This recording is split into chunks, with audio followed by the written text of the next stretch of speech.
Cerita tentang Santa Dorothea. Cerita kuno yang berbau legenda tentang buah-buahan dan bunga dari Santa Dorothea mengingatkan kita akan anugerah-anugerah yang kita terima dari jasa dan pengantaraan para orang kudus. Makin lama makin menjadi kebiasaan bahwa sejak zaman Santo Stefanus Martir, para martir berdoa bagi musuh-musuhnya supaya bertobat. Hal ini tampak juga dalam diri Santa Dorothea. Dorothea mati sebagai martir Kristus pada masa penganiayaan terhadap orang Kristen di Kasiria. Orang-orangnya pun mati terbunuh sebagai martir. Menurut cerita kuno yang diwariskan oleh Santo Adelmus, Dorothea hidup di Kasiria pada abad keempat, pada zaman pemerintahan Kaisar Diocletianus. Pada masa itu,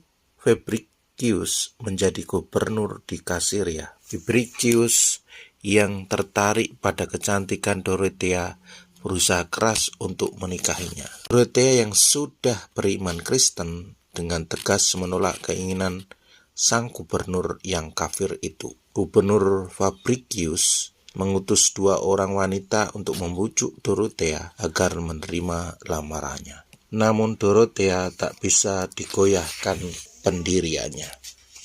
2 wanita itu pun bahkan tersentuh hatinya menyaksikan keteguhan iman Dorothea. Dan akhirnya mereka bertobat dan menjadi Kristen.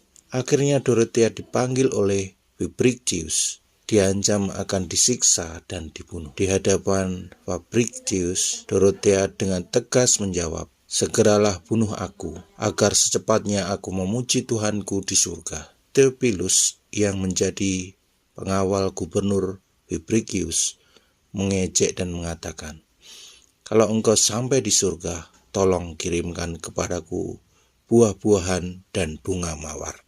Pada waktu yang telah ditentukan, seorang algojo memenggal leher Dorothea dengan pedangnya. Seketika itu juga wafatlah Dorothea sebagai martir Kristus yang jaya. Dan pada malam hari seorang malaikat kecil menampakkan diri kepada Theophilus. Malaikat itu menjinjing 1 keranjang berisi buah apel dan bunga mawar dan memberikannya kepada Theophilus. Katanya, "Hei Theophilus, inilah kiriman dari Dorothea untukmu." Melihat hal itu takutlah ia. Kemudian ia bertobat dan menjadi Kristen. Bahkan malaikat itu berpesan, "Engkau ditunggu Dorothea di surga."